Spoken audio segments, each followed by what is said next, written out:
Picture a luxury expedition cruise cutting through the Atlantic Ocean. The MV Hondius, operated by Oceanwide Expeditions, is designed for high-end, comfortable exploration. But somewhere off the coast of West Africa, that routine voyage triggered a serious medical emergency. 6 people on board suddenly fell violently ill, forcing the ship to abruptly divert its course to Praia, Cape Verde. Before the ship even fully grasped what was happening, 3 of those passengers were dead. The rapid, unexplained fatalities prompted an immediate investigation by the World Health Organization. The culprit they identified was hantavirus. It is a family of pathogens that causes fatal respiratory illness. There is no vaccine, there is no cure, and depending on the strain, the fatality rate can reach up to 40%. Here is where the timeline gets strange. Hantavirus is almost exclusively spread by rodents, specifically through exposure to their saliva, urine, or droppings. Finding a concentrated cluster of a rodent-borne pathogen on a sealed, highly sanitized luxury vessel is a glaring anomaly. This led the WHO to issue a rare warning. While highly uncommon, the virus might have spread directly between people in that enclosed space. If true, a disease we typically associate with dusty rural barns just showed it can travel across oceans. To understand how this virus operates, we have to look back to its first known appearance in the United States. In 1993, a terrifying respiratory illness swept through the Four Corners region of the American Southwest. Perfectly healthy young adults were developing aggressive symptoms and dying rapidly with no obvious explanation. Local clinicians and the CDC's Epidemic Intelligence Service rushed in to characterize this unknown pathogen. They were dealing with a hemorrhagic fever, a severe illness that damages blood vessels and causes internal bleeding that had never been recorded in the U.S. before. The investigation traced the source down to a remarkably common carrier, the deer mouse. These small creatures live abundantly in rural areas, forests, and fields, silently circulating the virus within their own populations. The mice excrete the virus in their droppings and urine. When a person steps on those dried droppings or sweeps out a dirty cabin, the physical disturbance aerosolizes the particles. The virus becomes an invisible cloud of infective dust, inhaled directly into the lungs. Routine chores inside poorly ventilated outbuildings inadvertently created the perfect delivery mechanism. A normal environment could turn lethal simply by moving the dirt.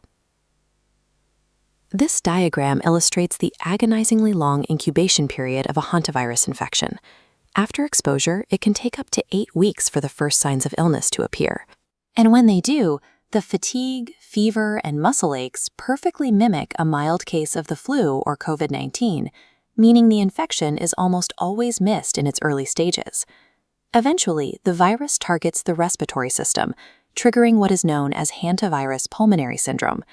The pathogen causes a severe drop in blood pressure, making the blood vessels physically leaky. Fluid seeps directly into the lung tissue, blocking oxygen from reaching the bloodstream. Certain strains of the virus, particularly in Europe and Asia, lead to a different condition entirely: hemorrhagic fever with renal syndrome. Here, the infection rapidly attacks the kidneys, triggering acute shock, restricted blood flow, and heavy internal bleeding. What makes both syndromes so dangerous is the sheer speed of their final stages. The transition from general aches to a rapidly progressive illness happens in a matter of hours. The patient's condition deteriorates sharply before they even arrive at an intensive care unit. Because there is no targeted treatment, doctors can only provide supportive care to keep oxygen levels up and blood pressure stable. The window between mild sickness and catastrophic internal drowning is incredibly narrow, leaving emergency medical support as the only barrier to death. This long, silent incubation period explains how an outbreak can suddenly materialize in the middle of the ocean.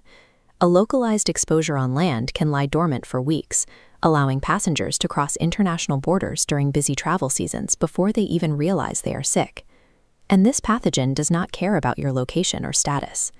Just last year, Betsy Arakawa, the wife of actor Gene Hackman, died from hantavirus. The state health department later found evidence of rodent entry in structures right on their own property. Because the medical community lacks a cure, defense against this virus requires a completely different approach. Aggressive environmental prevention is your only actual medicine. If you discover a rodent infestation in a garage, barn, or cabin, the worst thing you can do is grab a broom or vacuum. Dry sweeping kicks the infectious particles straight up into the air you are breathing. Instead, your first move is ventilation. Before you attempt to clean a contaminated space, you need to open every single door and window to let the air circulate and clear out stagnant dust. Next, you apply a strict chemical protocol. You must wear heavy rubber gloves and an N95 respirator to block the aerosolized particles. Then, heavily soak the area with a liquid disinfectant. You only wipe the surfaces down once the droppings are completely wet and unable to become airborne. Hantavirus is an invisible, fast-acting pathogen that thrives in the dusty, neglected corners of our environment. But by treating these enclosed spaces with extreme caution, you can break the chain of transmission and stop the biological timeline before it ever begins.